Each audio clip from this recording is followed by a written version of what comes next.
Hi everybody, just before I start the story, I just want to say God bless y'all, and of course, all links to everything will be in the description for the story. This is a story that I loved listening to from Mr. Creepypasta, and I wanted to do my own thing because pretty much many reasons, but one, I love the story. Two, there is actually a second book. This is actually a book, and you can find it free on Reddit, so I'll leave a link in the description as well as other links for you guys to go check out Discord, podcasts, and stuff like that. But then also, another really big reason is Mr. Creepypasta only uploads one of these parts every month, so obviously I want to get that done a lot quicker. So I'm going to be doing the entirety of the first two books, and then he's actually working on a third book right now. So it's a big godsend. Go check him out. Links in the description. Of course, he writes other stories too, but this is my favorite of his. So yeah, I hope you guys enjoy this. Lord knows I will. So yeah, it's gonna be the first one, and definitely be making more horror stories here shortly. So hope you guys enjoyed this. And yeah, that's gonna be it here. Alright, God bless you guys. Day 3. My name is Trevin. A few days ago, the government put our little town on quarantine and locked out anyone coming in or going out. Now, I don't really like people anyway, so at first the idea of being told to stay at home seemed like a very welcome option to me. They said it was some new strain of the flu or some other worse version of a common disease. I'm not really all that sure because, to be honest, I wasn't really paying attention when they told us, and I don't ever watch the news. I did, however, realize that I hadn't heard any rumors or anything else involving the discovery or a potential threat of some new disease. This makes this quarantine feel very odd and very sudden, now that I truly think about how this all came about. What further increases how odd this seems is the fact that today I decided I wanted to grab an energy drink or two from the gas station on the edge of town. As I got in my truck and drove the 4 blocks to the gas station, I noticed that I was literally the only vehicle on the road in the whole town. Once I got to the gas station, I saw military vehicles blocking off the roads out of town. Let me be a little more specific. There were 2 Humvees with roof-mounted 50 cal machine guns, but no troops, just the vehicles. I parked in a spot as close to the gas station door as I can. This was easy in a completely vacant parking lot. I get out and try to go inside. Maybe I can ask the cashier if they know more about what's going on. This thought suddenly faded as I walked inside the building to complete silence and emptiness. Now, I don't mean it was some strange void that I walked into as I opened the main door. What I mean is that there was no music, no chattering, and absolutely no people anywhere. Not really sure what to do, I finally decided to grab the drinks I came there for, left a $5 bill on the counter, loudly announced apparently nobody what I was doing, then left back out to my truck. Once I got back in my truck, set my drinks on the passenger seat, turned the engine over. I glanced back over to the military vehicles setting in their attempt at a roadblock, and that's when I first noticed that just beyond the Humvees was a curious, dense fog blocking out my view of anything past maybe 10 feet from the vehicles. So from where I was in the parking lot, I guess there was maybe an eighth of a mile worth of visibility. I decided to drive over to the roadblock. Maybe I just couldn't see the soldiers sitting in the vehicles, and I could ask them if they were able to give me any information about what was going on, or maybe the severity of whatever disease they had told us was going on. I backed out of my spot and turned off toward the roadblock. As I got closer, I noticed that the fog was not moving back the closer I got to it. It remained in place, almost like a wall. I pulled up, stopped, and put my truck into park. Setting only a few feet from the Humvees, I hesitated before getting out to closer inspect the situation. I didn't notice any soldiers asleep in reclined seats like I had expected to see as I got closer. Slowly, I exited my truck and walked between the 2 military trucks and toward the fog that oddly remained in place like some sort of swirling cloud wall. As I got within about arm's reach of the fog, a few little details about it sparked my attention. First was that it seemed to be emitting a sound, something like static or a slow sizzle. Another note was that it looked like it had some strange, sort of purple tint. Not really a tint, but more of a glow. Just a faint sort of bioluminescence. Lastly, I decided to reach out, placing my left hand into the fog. As I expected, it felt no different than a cool mist enveloping my hand as it moved past the edge and into the fog. What I didn't expect was that it also had this strange sort of weight to it, almost like the mist felt heavy. One of the purple bioluminescent swirls floated over and across my hand, not feeling any different than the rest of the fog, but visually I watched it happen, and it caused me to quickly recoil my hand, thinking, okay, now I have a crazy story to tell my wife once I get back to the house. I guess that now is a good of time as any to explain a little more about me and my situation as this event started. I live in a small, and I mean small town. The total population of our town is maybe 800 people. To be honest, I feel that like they included pets in that count just to make it sound bigger. The size is maybe 10 blocks by 12 blocks. It's one of those towns you can hold your breath and make it all the way through town as you drive through. We have 2 gas stations next to each other on the edge of town, a video game arcade, a hardware store you can't walk into because it's owned by an old hoarder, so if you need anything you have to tell him what you need and let him search the building to find it and bring it back out to you to pay for it, cash only as you could expect. No grocery store or any other types of stores, yet we did manage to end up with a McDonald's in town near the gas stations. I live about a block away from our town circle in a 2-story house with my wife Grace, 2 dogs, and 2 young daughters. An infant we named Izzy and a 2-year-old we named Addie. Don't worry about us with this quarantine business. We should be good to go. We've got a freezer full of meat, and lots of waters and non-perishable foods stocked in the house. Now that you have an idea of how we are entering this whole ordeal, I'll get back to my story. Still standing there, a mere few feet away from the fog, I looked back into our small town and noticed that there was no fog at all any closer to the center of town than this.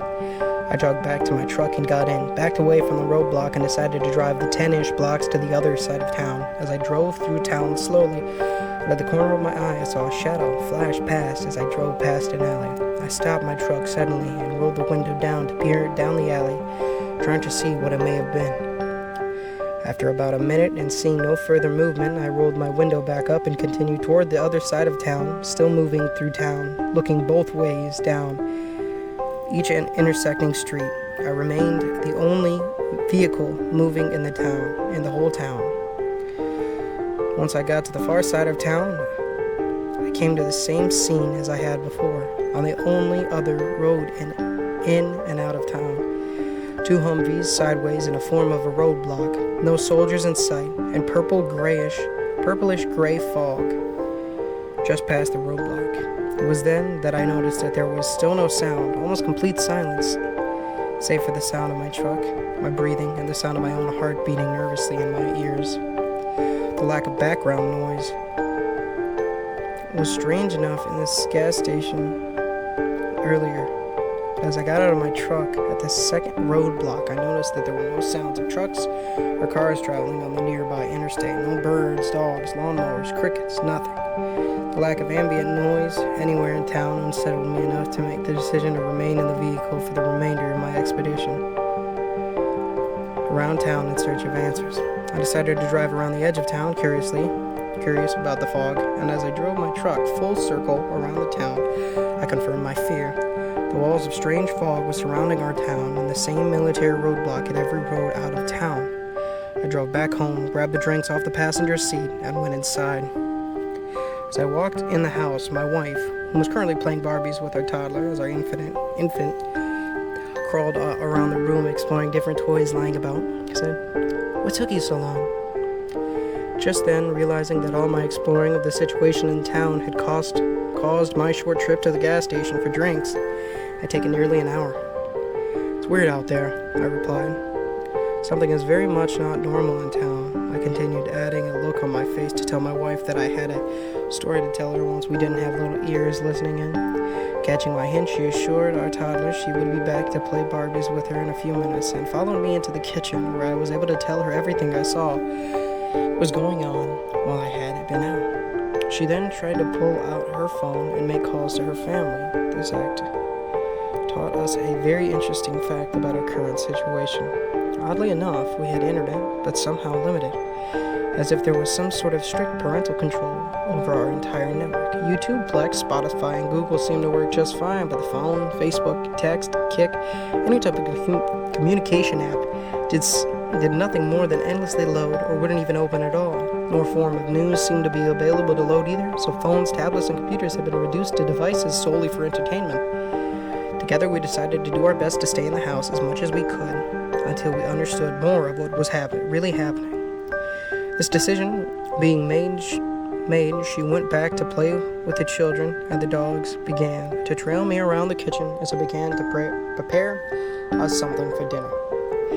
That night, after eating and getting the girls in bed for the night, my wife and I sat on the couch with some movie playing on the TV that neither of us were really paying any attention to while we talked about the things we had noticed when we glanced out the window during the day and wildly speculating as to what we thought was really going on. And after a while, and once the movie that we weren't even paying attention to finally ended, we decided to go to bed.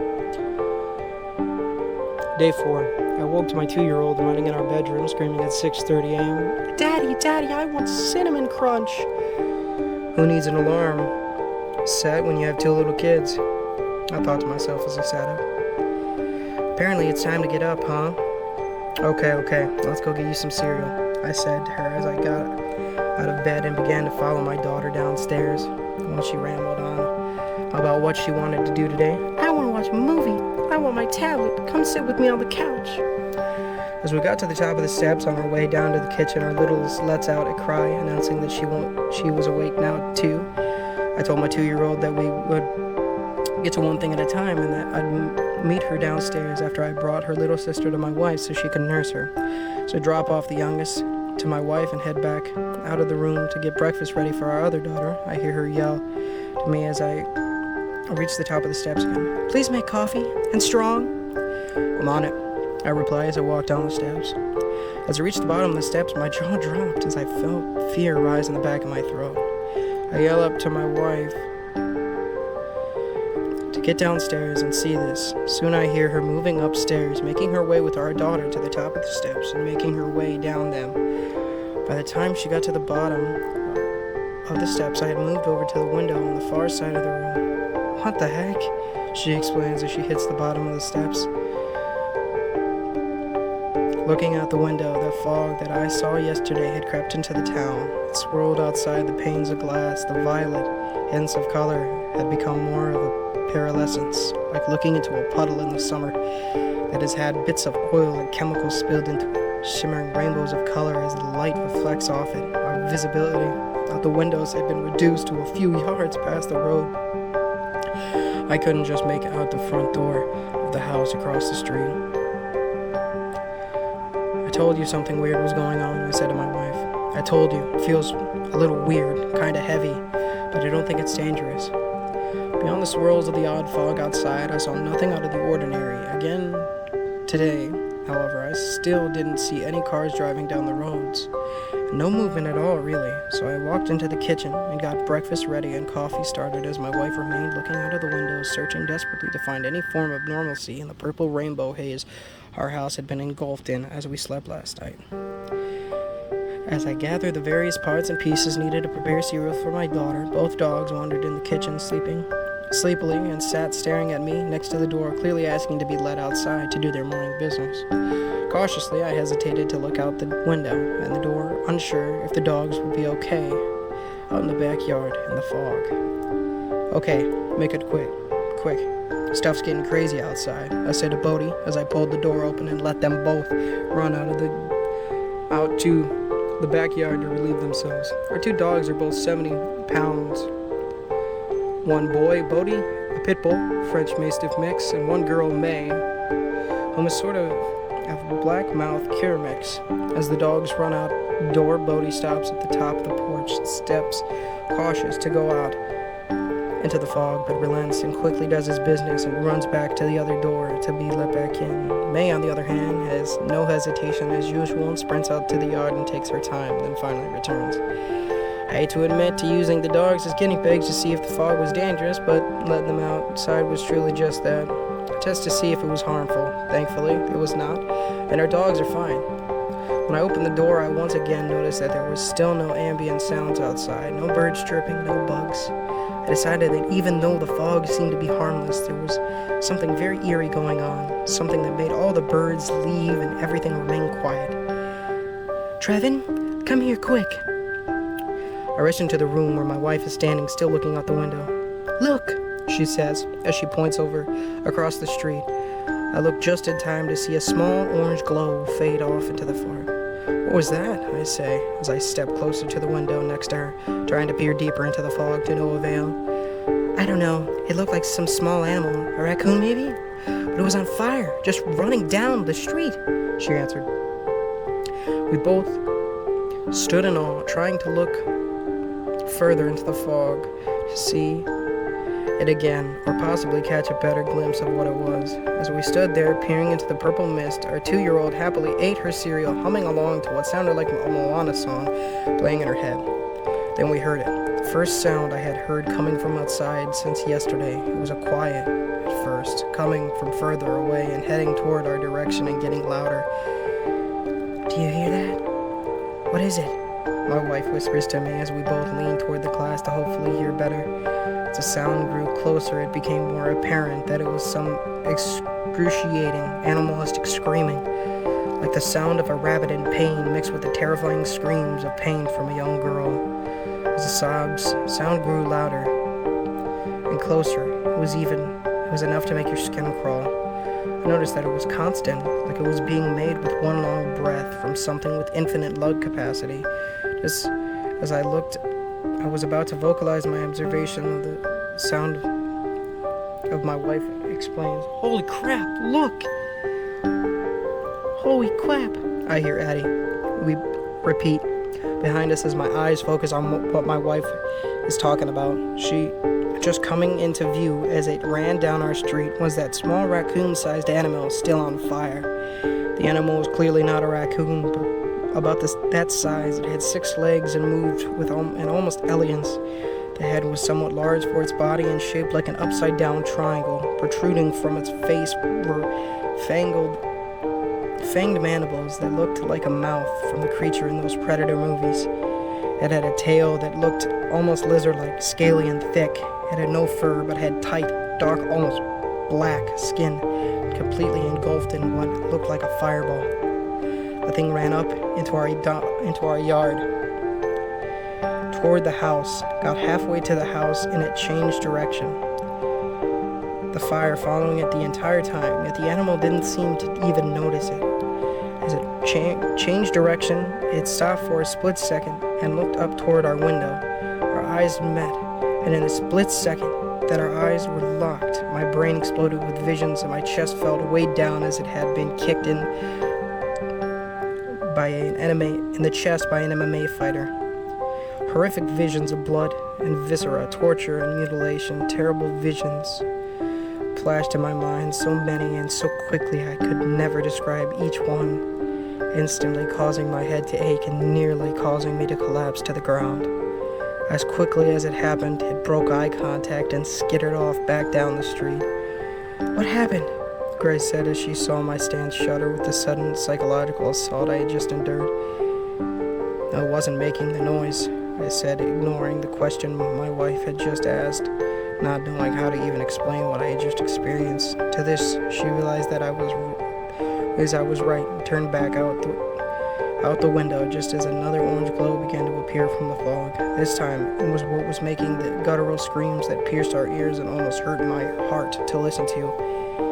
As it came into focus, it was a man, tall and extremely thin, no hair, very unusual facial features. Looked like the skin was melting off his body, which in a way made a little sense because he too was naked and completely engulfed in flames. As he ran past our house, Grace and I stood in silence watching. The man, unlike the spider raccoon, definitely seemed to notice the fireball he was surrounded by, and the scream-like sound never stopped as he ran past our house.